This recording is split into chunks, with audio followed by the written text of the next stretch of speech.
Welcome to the Courageous Nerd YouTube channel. My name's Connor. I'm joined today by Spencer Breslin. Spencer, how are you doing today?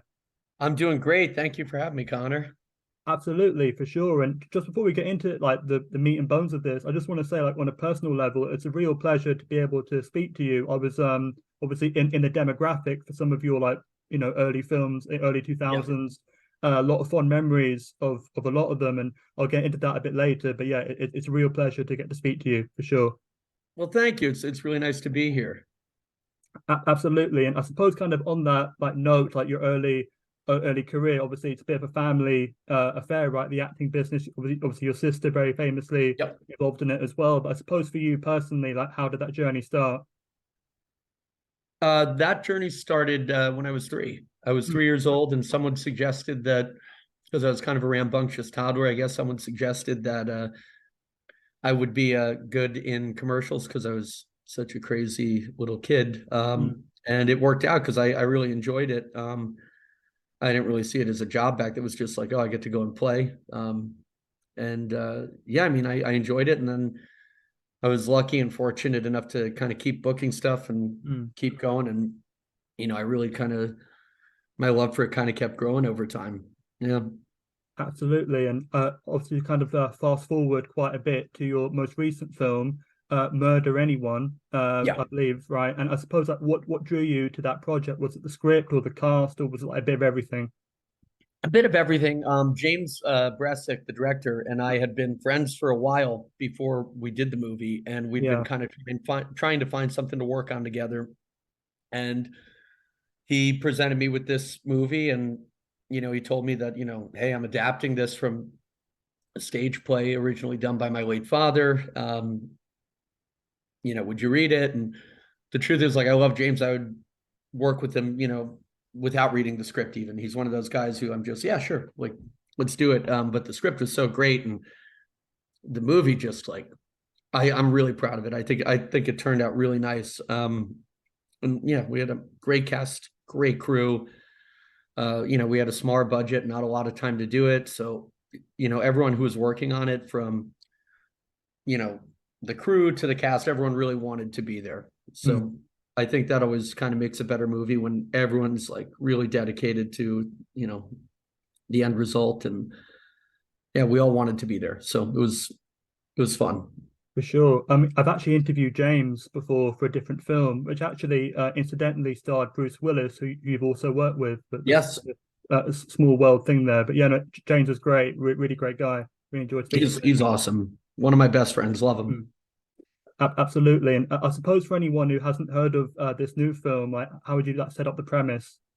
I don't even know how to set up the premise to this one. Mm, It's a crazy movie. It's basically, without giving too much away, it's about two playwrights um who are trying to come up with the idea for their next stage play, and mm, they have constant disagreements about where the plot should go because neither of them really has a clue as to what the plot should be in the first place. So after that, chaos ensues. Without giving too much away. You will get to see me wearing a giant chicken costume though. mm. So if that's any incentive to see it. Absolutely. I was actually going to ask, obviously, about your character in this and like what you enjoy about taking on this role compared to like some of your past characters. Well, this character, I think I think what I enjoyed about it is because it is supposed to be such an absurd movie. There was kind of no uh, boundaries. I kind of just got to go as crazy and over the top as I wanted. And also, it's weird. Like, I'm a pretty sensitive person in real life. Mm, I'm sarcastic, but I'm also like I'm an extremely sensitive guy, and so this character is like a total amoral, like, evil maniacal guy who like lacks any empathy whatsoever. So it was kind of fun to just be like, oh, cool. I just get to play this like totally awful person, but it's a comedy. Like, I'm gonna have fun with this. mm, Because it's fun to kind of play a psycho bad guy. And I really haven't gotten to do that before.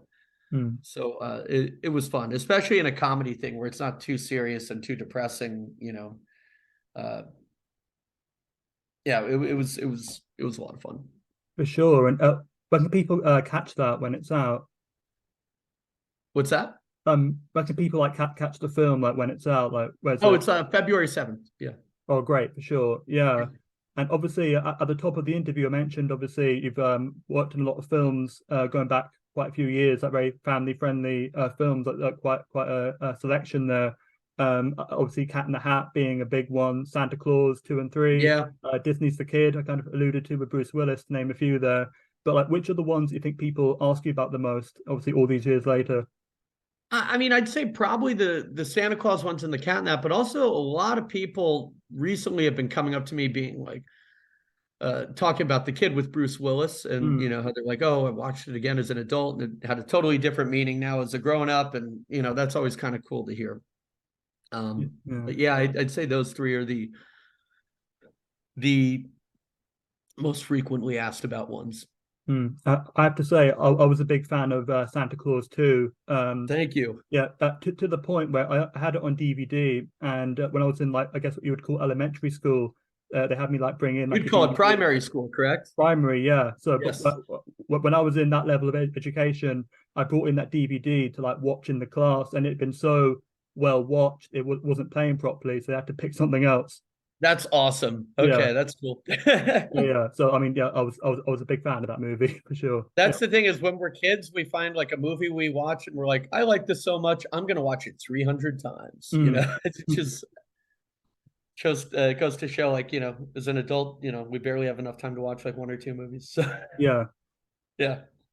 I suppose, like on the flip side of that question, are there any of your projects you feel have been like overlooked or underappreciated, or you wish people kind of talked about more?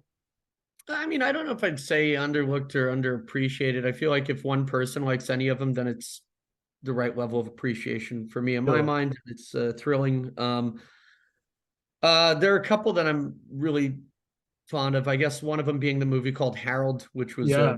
a Yeah. crazy independent comedy with all these, I mean, comic legends in it, where I got to play a 14-year-old kid with male pattern baldness who acts like an 80-year-old man. And that was pretty fun to do. But yeah, I mean, it's a tough one. I'd say, I mean, I feel like all of them I've been approached about all of them, and they've all kind of had a positive impact on people one way or another, from what they tell me at least. So yeah, I don't know. Yeah. Mm.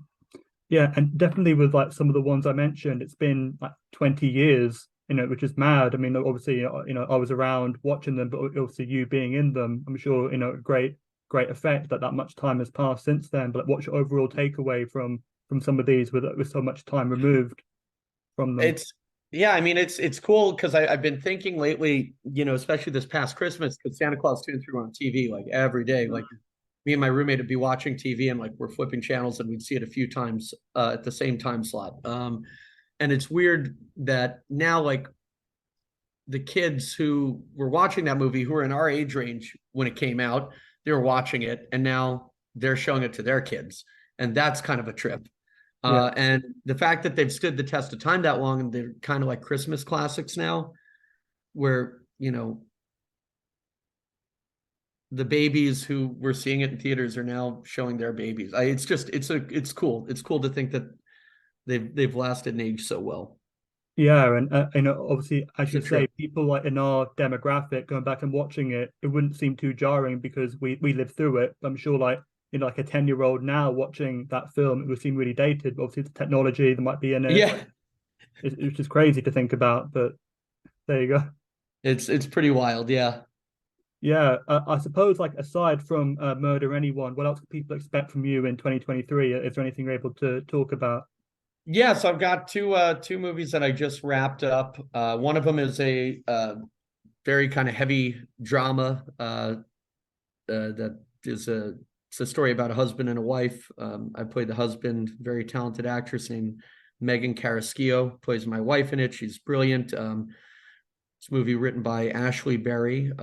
It's based on her memoir. So it's all a true story, directed by Canyon Prince, produced by James, who directed Murder Anyone, and it's called Four. That should be coming out later this year. And then I just wrapped a movie called Darkness of Man, directed by James with Jean-Claude Van Damme and Kristanna Loken And that one's going to be like just a really badass movie because it's Van Damme, and that's awesome. So that was super fun. So yeah, I got those two coming up. For sure. But I'll say, and best of luck with, I guess, all three of those films and like your wider projects going forward. I haven't got too much time, so I'll say at this point, thank you for taking the time to chat today, and all the best. Take care and stay safe. Thank you very much. And, same to you and all your listeners and viewers. Thanks for having me.